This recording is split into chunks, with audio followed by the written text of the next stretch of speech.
This Labor Day, say goodbye to spills, stains, and overpriced furniture with WashableSofas.com, featuring Annabay, the only machine washable sofa inside and out, where designer quality meets budget-friendly pricing. Sofas start at just $6.99, making it the perfect time to upgrade your space. Annabay's pet-friendly, stain-resistant, and interchangeable slipcovers are made with high-performance fabric built for real life. You'll love the cloud-like comfort of hypoallergenic, high-resilience foam that never needs fluffing, and a durable steel frame that stands the test of time. With modular pieces, you can rearrange anytime. It's a sofa that adapts to your life. Now through Labor Day, get up to 60% off site-wide at WashableSofas.com. Every order comes with a 30-day satisfaction guarantee. If you're not in love, send it back for a full refund. No return shipping, no restocking fees, every penny back. Shop now at WashableSofas.com. Offers are subject to change and certain restrictions may apply.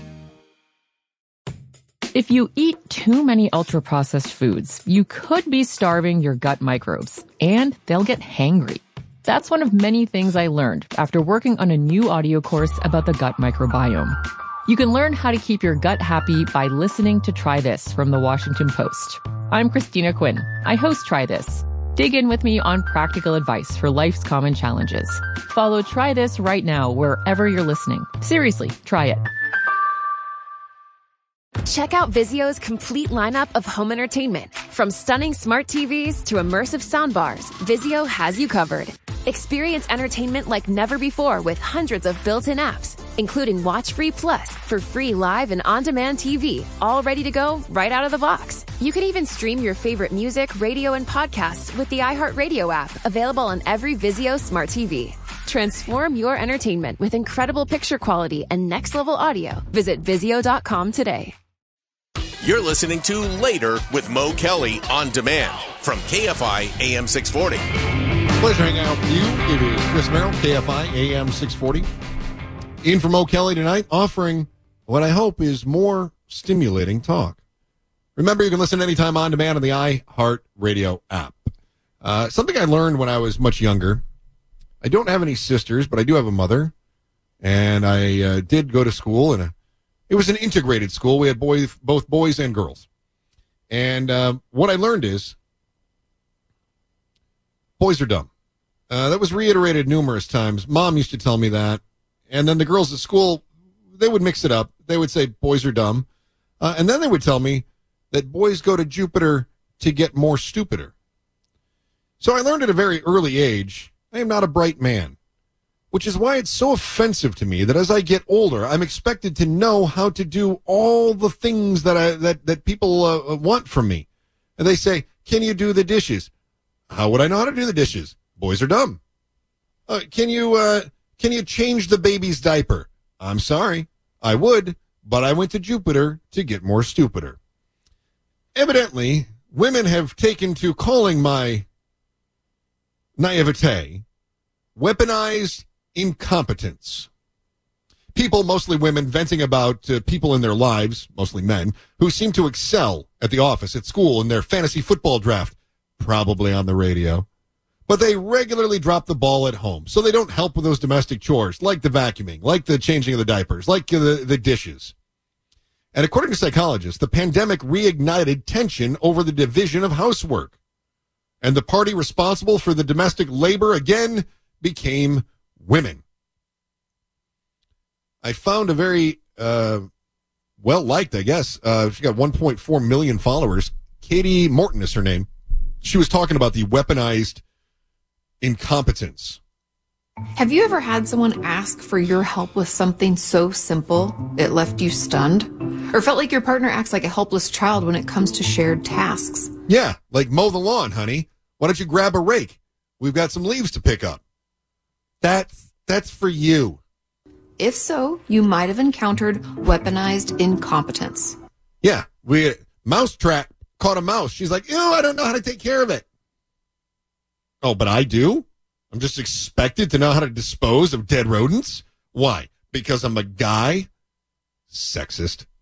Today we're diving into what this behavior really is, where the term came from, and brace yourself, how to recognize if you might be doing this in your own relationships. No. as I look around the cast of characters around me, is there any doubt that Mark has played this card before? Tawala, any thoughts? I'm 100% sure Mark has played this card. I don't doubt it at all. Right? I'm just imagining Mark gets home from work. He turns on Tubi. Yeah. And then his long-suffering partner says, "Can you just unload the dishwasher?" And he's like, "Honey, I have a lot of writing to do. And I don't even know where you want the plates." Yeah. Any doubts? Yeah, Mark. You know it's you. I feel like I should just remain silent here. That is your right, courtesy of Miranda. Yeah. I don't need to be Mirandized, but maybe we should just move on, Chris. Yeah, good plan. All right, back to Katie Morton and her description here. Weaponized incompetence is when someone pretends to be bad at something, whether it's doing the dishes, parenting, or even workplace tasks. It's not a skill issue. It's a responsibility issue. But where did this term even come from? Feminists. The idea of purposely avoiding tasks by pretending to be incapable can be traced back to early discussions of labor and human behavior. What? Nah. This must be something where men were being wrongfully attacked. I know, because I watch a lot of incel YouTube, and they told me so. Historically, it's been a tactic to maintain or shift power dynamics in personal relationships, households, and workplaces. The term, by the way, did come from feminists. They say have been studying weaponized incompetence for decades. In her 1989 book, The Second Shift, Arlie, Hochschild, I believe is how you say her name, describing how women tend to assume the unpaid labor of cooking, cleaning, caregiving, and emotional maintenance even after returning home from their paid jobs. And this comes back to the gender roles of the 1950s, right? Ever since the end of World War II, men were the breadwinners. This is the nuclear family. Men get the paycheck. Women are taught in school how to serve the men, and they're told, as part of your duties to serve the man who's providing for you, you need to cook and clean and raise the children and make sure he's happy when he gets home. You sound like you have a problem with a nice trad wife. Do you know what turns me on? I don't want to know. My independent, my wife is so independent and strong-willed, and drives me nuts sometimes because I wish she'd just stop, just do it my way. But she says, "Why don't you shut up and do it my way?" And obviously, I think she's wrong. But then, for some reason, she thinks I'm wrong. Go figure. But I got to tell you, I love it. I do. I do not want a doormat as a partner. You will brook that kind of defiance. That's astounding. You know, I don't even know if I'm ashamed to admit it, but come to think of it, I have weaponized incompetence. I work with someone who it bothers me how often they pretend to not know how to do something on their computer, like print something, access something. So anytime they come around, "Hey, do you know how to?" And I'm like, no, I have no idea. Yeah. You got to go to somebody else, because it's like I refuse to help them because they are trying to weaponize incompetence. And now I automatically I don't care what it is. "Hey, do you know where nope, I have no idea." So basically what you're telling me is that you are engaged in a stupid arms race. Yes. Wow. I plan on winning, too. I'm sorry that I asked you to help me edit sound into a voicer. I'm sorry. No. I did it like 3 times. No, Mark, no, sir. See, I will help because I know you sit in there for like ungodly hours attempting to do it before you say, "Hey, okay." He believes in your incompetence, Mark. I mean, look, Mark really needs the help. But when people who come in like, "Can you help me with?" No. I don't. No, what? Up, stand. What? Huh? So I do think men do this more than women. Now I gave the example of my wife, and again, my wife will figure things out if she has to. She's also one that will assign me jobs. She's a manager. And that part of it drives me nuts when she's like, "I've got some things for you to do. Here, I've made you a list." And I'm like, "Oh, you made me a list. I'm glad I have agency over my own time," So that kind of stuff drives me nuts. But, the good and the bad. So my wife, I've said this before, we have a house that we bought in Michigan while I was what they call unemployed. And so we bought that, and then when I've gotten other radio jobs around the country, she goes, this is just going to be home base. And so she spends summers there because it's a beautiful place. I mean, it is absolutely gorgeous. And I'm going to go there this weekend, and I'm going to go spend Labor Day. It's beautiful, and I love it and look forward to it. The problem is we really do have problems with chipmunks and mice and things like that. So this summer she went out and got these traps because the chipmunks were getting into the house, and they're starting to eat away, and we're concerned about them eating some of the electrical wiring because we had an issue with it. So she set these traps, and we tried to figure out what is the best way. Now we've put up a lot of deterrents, but we do have traps set up, and the traps don't always kill the chipmunks right away. And the first time she had to take care of it, she called me on the phone and FaceTimed me and went, what do I do? Now, to her credit, she figured it out, and then she felt really horrible the rest of the day. But I mentioned before, when you grow up in a rural area, it's a little bit different than when you're in an urban area. But I want you to imagine if you had rats in your apartment and you set up rat traps, and that rat trap goes off, and the rat isn't dead, what are you doing with it? You have to put it out of its misery, right? And hopefully you do it as quickly as possible. Yeah. So she had to figure that out, and to her credit, she did. But that is one of those situations, whether it's like the delegation of duties. She said, when we first got together, men take care of the outside of the home, women take care of the inside of the home. And I said, honey, that is a very traditional viewpoint, and I don't think you have to adopt such a thing, but I'm fine with it. And so we just agreed. That means I gotta get the oil changes. I have to wash the cars. She is one that will come home and say, my car's on empty. Can you help me? Right? That kind of thing. But then inside the house, that is also my job. I'm also been told I'm not helping out enough. So it really, basically, I have to play dumb if I want any free time. But I think this goes back to when we were young lads, because I think it's more than just gender roles. I think it's more than just the nuclear family. I think this goes back to integrated gender roles. And I think it becomes generational. So when we're kids, our mothers were the ones at home raising us, right? Nuclear families, or moms were figuring things out. And so if moms wanted us to do something, we played dumb. We might put the dishes in the wrong place. We might not empty the garbage. Or we might accidentally have the garbage bag rip open as we're taking it out to the trash can, right? We basically look like we're morons so that our moms would say, it's just easier for me to do it myself. Yeah, that only works when you have, like, say, a mom and a dad in the house. When you just have a mom, there's no, that doesn't work at all. Because then she'll say, the problem here is you need more practice. Yeah, right. You get all types of... Right. Yeah. Yeah, no, I agree with you on that. But I do think that if you grew up in one of those environments, then when you get older, what do they say? You marry your mother?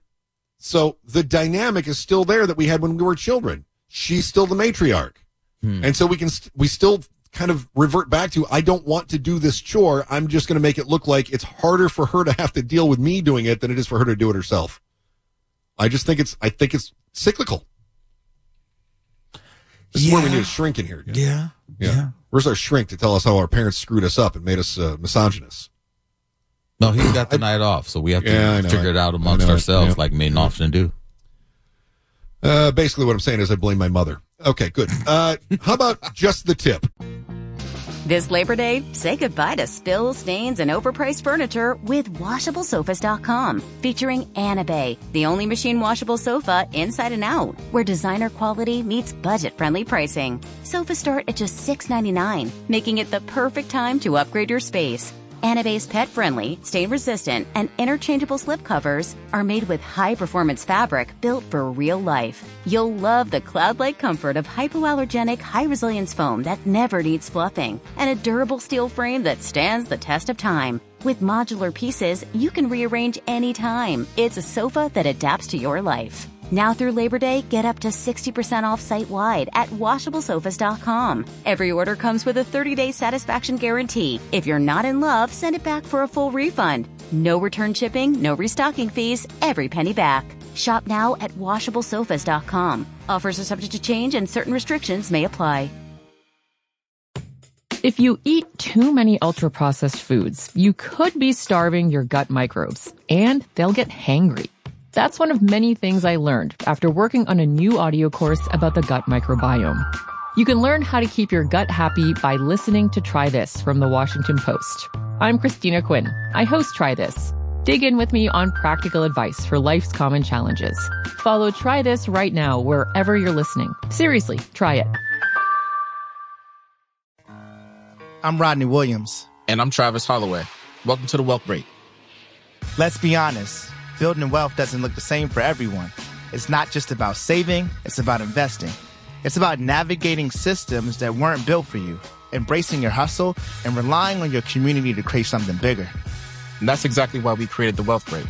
We made something different, something more human. It's not just another financial podcast. It's a conversation about real life, real struggles, and real wins. We're here to talk about the journey. You'll hear from people who've broken barriers, found creative ways to succeed, and learned to build wealth on their terms. Whether it's the first-time homeowner, a gig worker, or someone turning a side hustle into a six-figure business, we're bringing you their stories. And we're not stopping at success stories. We're breaking down the realities, like what it means to take risk, how to navigate failure, and why resilience matters. Because wealth isn't about money. It's about creating a life where you can thrive and help others to do the same. So if you're ready for a podcast as much as about people as it is about money, you're in the right place. Listen to the Wealth Break podcast on the iHeartRadio app. That's next. You're listening to Later with Mo Kelly on demand from KFI AM 640. I'm Chris Merrill. This is the Mo Kelly Show. In for Mo tonight. As Mo, where did he go? Did he go to like Italy or something? I thought he was in Greece. Greece. I knew it was one of those. He's around the world. He's places, going to Italy. He's going to, that Mediterranean, Italian cruise. He's everywhere. Sounds nice, doesn't it? Yeah. Good for him. Although I keep saying that if you're a Mo fan, he is pretty active still on social media. When I'm on vacation, I do not want to have anything to do with social media. Like I just want to turn all of it off. No, he can't. He can't allow people to come at him. Yeah. He's like, I dare you to try me while I'm on vacation. Not me. I get all worked. I get so unnecessarily worked up about it, first of all, because I tend to think that everyone online is like looking in the mirror. I don't think, because a lot of people who say stupid things online, I just think if I met them in real life, I would just blow them off. Right? There would be no reason for me to talk to them. I would look at them and I would judge them instantly. And I go, your opinion is lacking. But online, I just assume everybody has half a brain cell. And I should not do that. I should do the opposite. But I don't. So I get all worked up. I get stressed about it. I get very anxious. I know he loves it. Oh yeah, he lives does. for it. It's sport. He's like, but this is what gets him up in the morning. I know it does. Some people like napalm. He likes idiots on social media. Speaking of idiots on social media, did we talk about? Did we do we did this yesterday, didn't we? To all of the college students with the misinformation, or no? Did we not? College class? I don't know. No. We did not. We didn't get to idiots. And no. We'll talk about college students who are taking a college class to learn how not to be dumb. That's coming up here after Mark's newscast. I did want to say this. When was the last time you went to the store, you bought something minimal, and then they flipped the screen around and asked you to put a tip on it? They call it guilt tipping. And we're starting to see a shift. This is from HubSpot Marketing. All right, that'll be $6.75 for your drip coffee with oat milk. Just gonna ask you a quick question. Okay. A tip just for pouring a coffee and turning an iPad around? What does this world come to? And why does it feel like I'm diffusing a bomb right now? Oh God, they're watching me. That is true. It does start to feel like, ugh. I do this when I get my haircut at Swifty Chop. And if you go to Swifty Chop, you're expected to leave a tip because they get paid nothing for those haircuts. That's why I go there. But then if you go to a real, salon or, I don't know, barbershop or whatever, then I feel like I definitely have to tip because they're fancy. Oh, I hate that. Quick, must choose wisely. Like when I go to Pizza Hut, I order the pizza, I go and I pick up the pizza, they print the receipt, and there's a spot on there for how much of a tip do I want to leave. Leave a tip? I drove here and walked up to the door and picked it up. Yeah, but, I mean, I typed it into the computer. Wait, so you leave nothing when you pick up an order? I leave nothing when I pick up an order, yeah. Really? Yeah. Okay. Yep. Well, they must love to see you. No, they hate it. Do you never go to the same place twice? No, I do. Okay. I do. Maybe you're getting the but special if I'm and you ordering don't know I'm going to pick it up, I don't leave a tip. What did you do? Well, you didn't serve me. Now, see, Chipotle, what they do, they're smart. They ask for the tip when you're doing a pickup order. They ask for you to tip ahead of time. Yes. Whether you don't know if the service that they're providing for your food, you don't know anything. I always tip in that put in case. the order and they say, do you want a tip? And I'm like, you're daring me to challenge your ability to give me a special, and I'm not going to play that. I'm giving you a tip. 100% true. Always leave the tip. When they, and I hate that though, because they ask you for the tip before you get a chance to see if you have any reason to be frustrated. And you can't take it back. Yeah. Right. But if I'm doing like DoorDash or Uber Eats or something like that, then I tip. Now, first of all, I tip because that's basically what those guys live on, and I feel like, okay, this is, I go into it knowing I'm going to leave them a tip because this is their livelihood. But then the other thing, too, is I don't want, as you put it, the special. Yep. Oh, no, I hit 30%. There goes my down payment. Coffee for Arian? Well. All right, this whole video is just a lot. That was stressful. I'm not alone here, right? You just want to get yourself a little sweet treat, and then all of a sudden you're being asked to tip 25% like your debit card is held hostage. Studies have shown that tip screens like this are actually turning customers away. The pressure to tip is making people less likely to come back and spend money. Guess it's worth it for my coffee. Is this regular milk? Not only did I tip out of guilt, now I'm getting a lactose punishment for my generosity. Why me? Okay. All right, whatever. That is interesting. From a marketing standpoint, when employees are flipping the screen around and saying, you want to go ahead and leave a tip, and then they stare at you, it's actually making people not want to come back again. Like Mark said, do you go to a different place every time? No, I don't, but that is a concern for the Pizza Hut or the Domino's or whoever's doing it to me, because they could potentially be losing a repeat customer simply because they're irritating me. But good news, Americans are getting better at this. We have decided the guilt tipping, no. We are cutting back on the guilt tipping. The percentage of tips left is dropping. Americans are spending $283 on pressure-driven tips. That is down from last year's number of $453. That's a significant drop-off. An average of $170, I mean, we're talking a third less. So if you were asking for 30% before, you're getting 20% now. So we're all saying, nah, you're not going to do that to me. I'm not dealing with it. You could also make them feel uncomfortable, too. When they flip it around and put that screen in front of you, just stare them right in the eye and then put 0. Just stare at them. Or do weird things like lick your lips. Stare at them, kind of wink at them. Especially if it's the screen that they have to touch, lick your fingers and touch the screen. Oh, yeah. And like kind of like...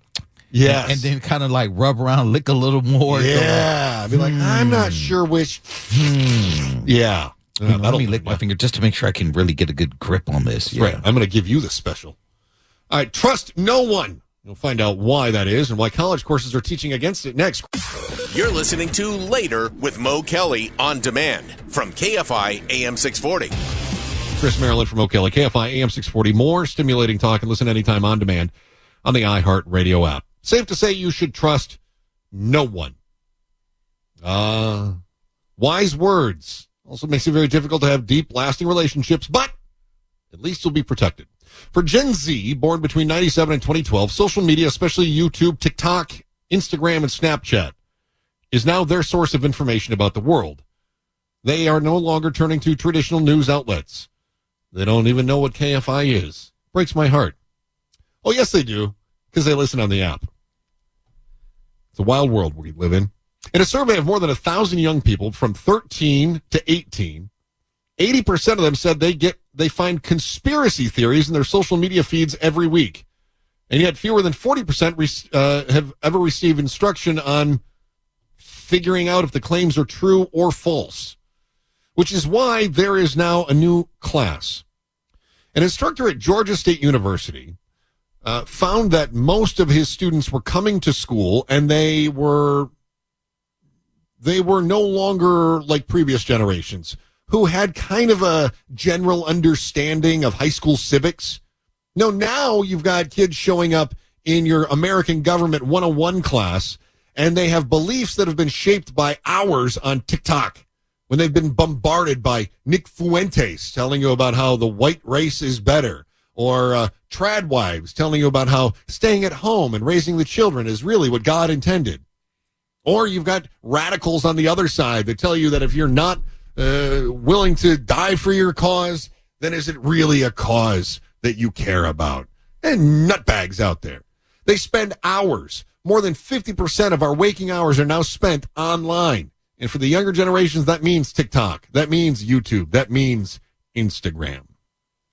One example of misinformation that was making the rounds back in 2021 when he started noticing that there was a problem was an anonymously posted video that more than half of the teens in a national survey said provided strong evidence of U.S. voter fraud. The video, however, was actually shot in Russia. The context that could be gleaned by entering just a few choice keywords into a browser. But the kids saw it, seemed credible, and believed it. The election was stolen. And then that concept has been reinforced by politicians here stateside. So it is absolutely a disinformation campaign coming from overseas by people with obviously ill intent toward the United States and trying to drive divisiveness, and then they buy right into it. In other words, young people in their naivete have become useful idiots. I actually give them credit because they're young. They don't have experience. My trouble is when the useful idiots are older and they start aping the messages without thinking through those messages themselves. That's where we have problems. So what did this Georgia State University professor do? He took a look at the Civic Online Reasoning curriculum. Now, this was developed at Stanford, and it is available to anyone. And it teaches a set of strategies, they say, based on how professional fact checkers evaluate online information. So he went to teaching his kids how to determine if everything they've heard is crap. Imagine that you are a kindergartner. Now, when I was in kindergarten, my parents had a globe. You rarely ever see a globe in anybody's house anymore, but we had a globe. It wasn't fancy or anything. I mean, it was the kind of thing you get at like Walmart. It was super cheap, but we had it. And I was such a geek. I used to, on sick days, I would sit there with that globe in my lap, and I thought, I'm sick, but I should still learn something today. Super nerd. Super nerd. Weird that I graduated high school a virgin, huh? I know, right? Weird. So anyway, as I was looking at this globe, I realize how great it was, how fortunate I was to have this globe in front of me, because I could go and I could look things up on my own. And I learned how to go find that information. But imagine if you're a kindergartner and you don't have a globe. You don't have any sort of map that would tell you that the world is anything but flat. And imagine your parents are flat earthers and they tell you the world is flat. Kids, the world is flat. Now, I'm using an extreme example so you get my point. But imagine if not only did your parents tell you that the world is flat, but your aunts and your uncles told you that the world is flat. And your cousins were like, oh, yeah, we can't go too far that way or we're going to fall off the edge of the world. And what if they told you? Now, you're a trusting young person, and these are authority figures. And what if they told you that the moon landing was faked? And what if they told you that every time you see an airplane go by and you see a contrail of condensation, right? You see a contrail behind the plane, that's actually the government poisoning you with chemicals. Now, when you're a kid, you believe everything. I don't know if you remember the kind of stuff that you believed when you were young, but I believe some really weird stuff. I used to believe that babies were born out of a woman's foot. That's absolutely true. Until I was like, 4 or 5 years old, I thought the babies came from feet. Don't ask me how I came up with that, but I believed that was the case. Would you care to expand on that? Well, it had to expand to give birth. I really don't know how I came up with that concept. I think it was because I have a mole in the middle of my foot, and I thought that was like the umbilical cord or something like that. I have no idea, man. I was just young and dumb, and I just thought babies came from feet. It's probably the weirdest little fun fact about my childhood, isn't it? Well, it's unsettling for sure. Yeah, that's a good one. Yeah.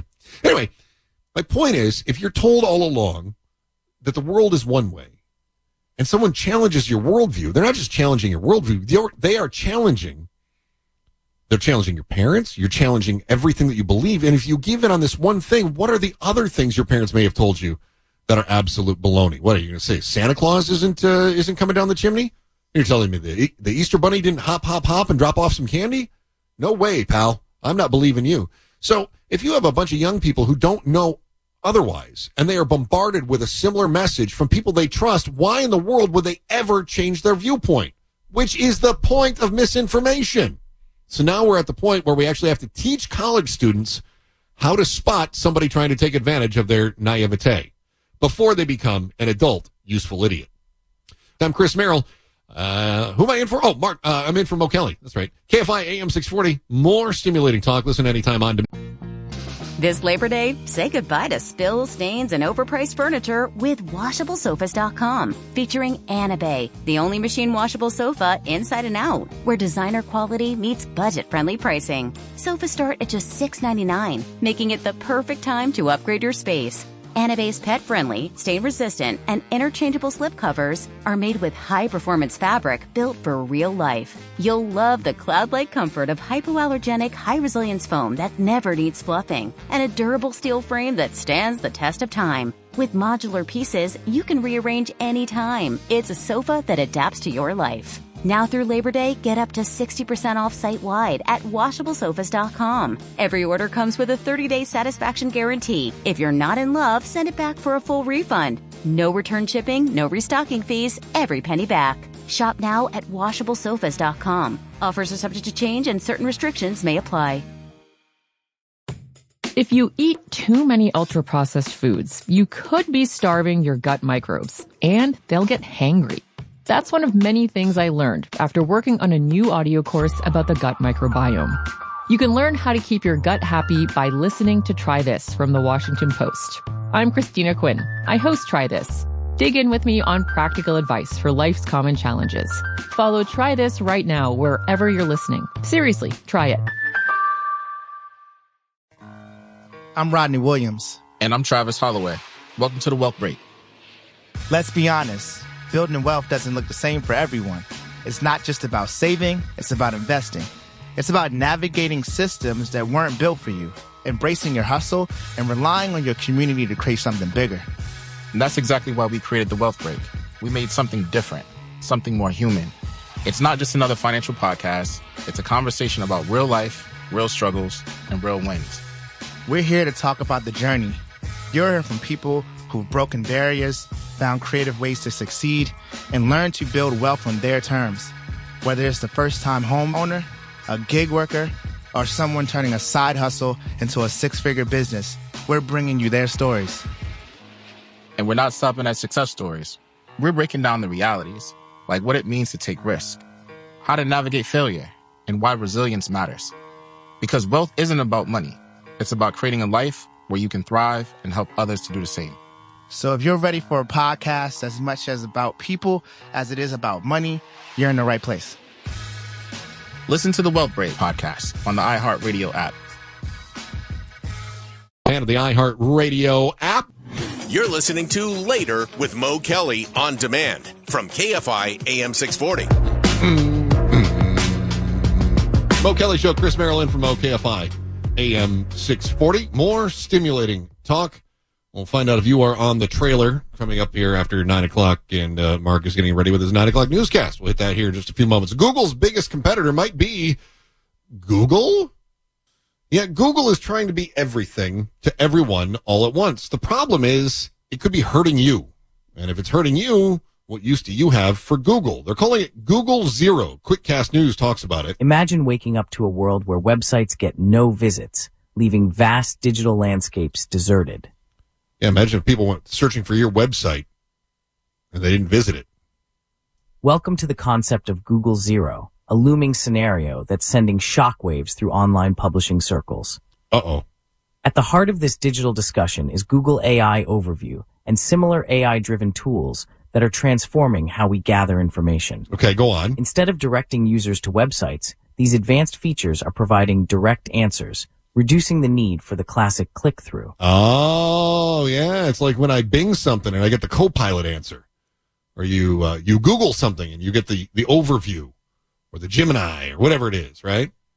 I see. Everybody wants to have their AI in there, but then nobody's visiting your website. So how are you selling ads?